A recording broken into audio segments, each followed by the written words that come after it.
ಗದಗದಲ್ಲಿ ಮನೆ ಬಳಕೆ ಗ್ಯಾಸ್ ಕೊರತೆ ಸಾಲುಗಟ್ಟಿ ನಿಂತಿದ್ದಾರೆ ಜನ. ಆತಂಕದಲ್ಲಿ ಗ್ಯಾಸ್ ಏಜೆನ್ಸಿ ಮುಂದೆ ಜನ ಕ್ಯೂ ನಿಂತಿದ್ದಾರೆ.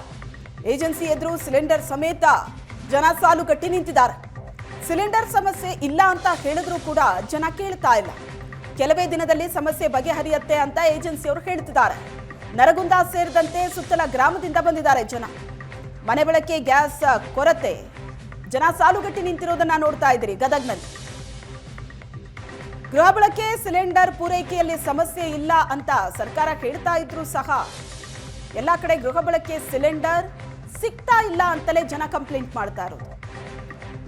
ಗೃಹ ಬಳಕೆ ಸಿಲಿಂಡರ್ಗೋಸ್ಕರ ಪರದಾಡ್ತಾ ಇದ್ದಾರೆ ಜಿಲ್ಲೆಗಳಲ್ಲೂ ಕೂಡ. ಇದು ಗದಗದ ದೃಶ್ಯ ನೀವು ನೋಡ್ತಾ ಇರೋದು. ಸಾಲುಗಟ್ಟಿ ನಿಂತಿದ್ದಾರೆ ಜನ, ಸಿಲಿಂಡರ್ ಸಮೇತ ಏಜೆನ್ಸಿ ಮುಂದೆ ಕ್ಯೂ ನಿಂತಿದ್ದಾರೆ.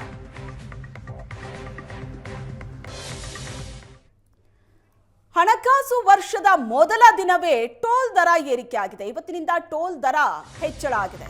ವಾಹನ ಸವಾರರಿಗೆ ಪ್ರತಿ ವರ್ಷದಂತೆ ಈ ಬಾರಿಯೂ ಕೂಡ ಟೋಲ್ ಬರೆ ಬಿದ್ದಿದೆ. ಹಣಕಾಸು ವರ್ಷದ ಮೊದಲ ದಿನವೇ ಟೋಲ್ ದರ ಏರಿಕೆ ಆಗಿದೆ. ಟೋಲ್ ದರ ಹೆಚ್ಚಳ ಆಗಿದ್ದು ವಾಹನ ಸವಾರರಿಗೆ ಹೊಡೆತ ಕೊಟ್ಟಿದೆ. ಇದು ಪ್ರತಿ ವರ್ಷದಂತೆ ಈ ಬಾರಿಯೂ ಟೋಲ್ ಬರೆ ವಾಹನ ಸವಾರರಿಗೆ. ಟೋಲ್ಗಳಲ್ಲಿ ಚಿಲ್ಲರೆ ಸಮಸ್ಯೆ ತಪ್ಪಿಸೋದಕ್ಕೆ ಕೆಲ ಬದಲಾವಣೆ ಮಾಡಿದ್ದಾರೆ. ಇನ್ಮುಂದೆ ಟೋಲ್ಗಳಲ್ಲಿ ನಗದು ವ್ಯವಹಾರ ಮಾಡಂಗಿಲ್ಲ, ಡಿಜಿಟಲ್ ವ್ಯವಹಾರ ಮಾತ್ರ. ಹಿಂದಿನ ದರ 175 ರೂಪಾಯಿ ಇದ್ರೆ ಈಗ 180 ರೂಪಾಯಿ ಆಗಿದೆ. 5 ರೂಪಾಯಿ ಹೆಚ್ಚಳ ಆಗಿದೆ ಕಾರಿನಲ್ಲಿ. ಇನ್ನು ಲಘು ವಾಹನ ಹಿಂದಿನ ದರ 280 ರೂಪಾಯಿ ಇತ್ತು, 5 ರೂಪಾಯಿ ಜಾಸ್ತಿ ಆಗಿದೆ. ಹೊಸ ದರ 285 ರೂಪಾಯಿ. ಪ್ರತಿ ವರ್ಷದಂತೆ ಈ ಬಾರಿಯೂ ವಾಹನ ಸವಾರರಿಗೆ ಟೋಲ್ ಬರೆ ಇದೆ.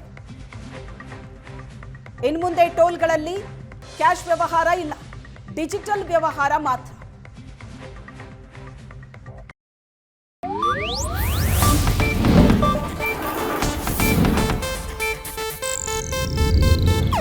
ಇದು ಏಷ್ಯಾನೆಟ್ ನ್ಯೂಸ್ ನೆಟ್ವರ್ಕ್ ಪ್ರಸ್ತುತಿ.